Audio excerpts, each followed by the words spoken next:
सर्वांना श्री स्वामी समर्थ. तर हा भीमसेनी कापूर आहे आणि नारळ आहे. तर यावरून तुम्हाला समजलंच असेल की हा कर्पूर होम आपल्याला करायचा आहे. तर प्रत्येक शनिवारी अमावस्येला आपल्याला कर्पूर होम करायचा असतो. भीमसेनी कापूर हा मूळ झाडांपासून घेतलेला असतो, त्यामुळे तो जरा वेडावाकडा असतो. त्याच्या वड्या वगैरे पाडलेल्या नसतात.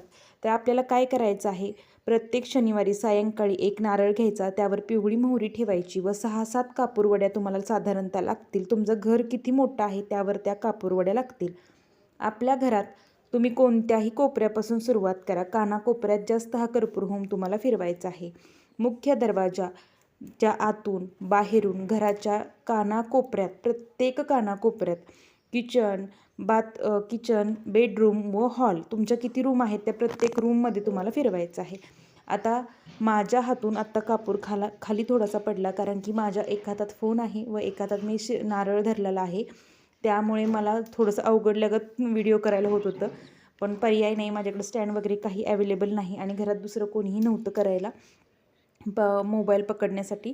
त्यामुळं थोडंसं समजून घ्या. मी रेंटच्या घरात राहते, त्यामुळे फक्त मला हा कर्पूर होम कसा करायचा असतो मी स्वतः करते. तुम्हाला प्रात्यक्षिक दाखवायचं होतं, म्हणून मी हे तुम्हाला करून दाखवते आहे. तर या पद्धतीने करायचा असतो प्रत्येक कानाकोपऱ्यात. ह्यात काही म्हणजे मोठं असं काही नाही आहे, पण यामुळे आपल्या घरात एवढी पॉझिटिव्हिटी वाटते, प्रसन्नता वाढते. आणि अखंड श्री स्वामी समर्थ, श्री स्वामी समर्थ किंवा श्री काळभैरवनाथाय नमः, श्री काळभैरवनाथाय नमः असं म्हणत म्हणत तुम्हाला हा कर्पूर होम प्रत्येक कानाकोपऱ्यात फिरवायचा आहे. तर तुम्हाला यामुळे एवढं पॉझिटिव्हिटी वाटेल, घरातील दरिद्रता, नकारात्मकता निघून जाईल. तर आपल्याला मुख्य दरवाजाच्या बाहेरसुद्धा उंबऱ्यावर भीमसेनी कापूरवडी, त्यावर पिवळी मोहरी किंवा काळी मोहरी जर असेल तर काळी मोहरीही चालते.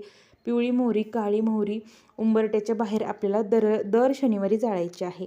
आणि शक्यतो दररोज सायंकाळी तुम्ही उंबऱ्याच्या बाहेर एक कापराची वडी जाळत जावा.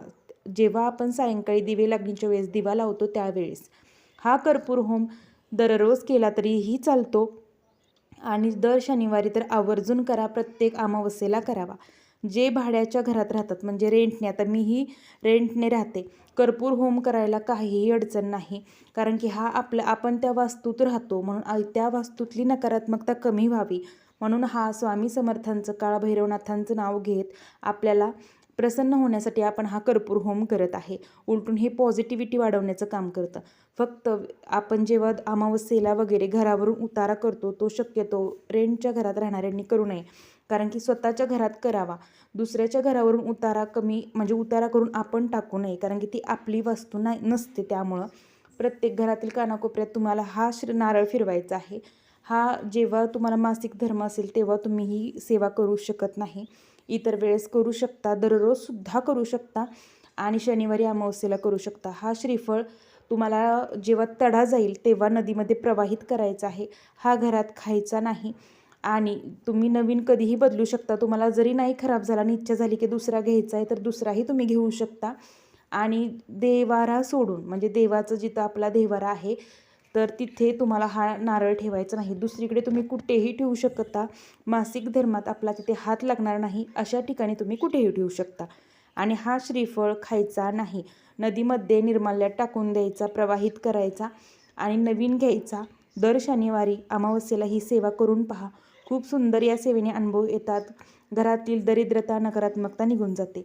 तसेच प्रत्येक शनिवारी मी दररोज फक्त गुरुवार सोडून हळद, गोमूत्र तसेच खडा मीठ टाकून आपली लादी पुसून घेते. त्याचबरोबर तुम्हीही याच पद्धतीने करत जा. तसेच उंबऱ्याला हळदीचं लेपन हे करायचं आहे. घरातील जाळी, जळमटं हे प्रत्येक शनिवारी काढायची. फाटकी तुटक्या वस्तू, तुटलेली फुटलेली भांडी, बंद घड्याळं किंवा खूप रद्दी साठली आहे ती जी उपयोगाची नाही, अशी रद्दी आवर्जून घरातून शनिवारी बाहेर काढा. तुटलेल्या चपल्या, तुटलेल्या पर्स असलं बारीक सारीक काहीही घरात ठेवू नका की ज्यामुळे आपल्या घरातील दरिद्रता वाढत राहते. काहीही जुन्या घरात वस्तू की ज्या खूप वर्षापासून आपल्याकडे आहेत, त्याचा काहीच वापर नाही, अशा वस्तू कृपया कुणीही साठवून ठेवू नका. त्यामुळे आपल्या घरातील दरिद्रता निर्माण होते, आर्थिक अडचणी निर्माण होतात. हे मी मनाने सांगत नाही, आपल्याला स्वामी समर्थ केंद्रातून माहिती दिली जाते.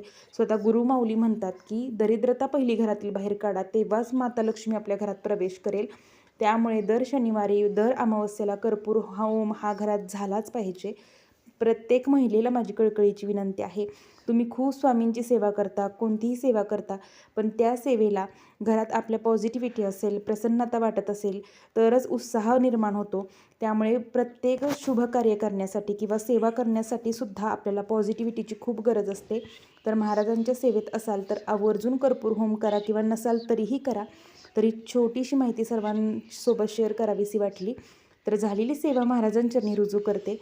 सर्वांना श्री स्वामी समर्थ. अवधूत चिंतन श्री गुरु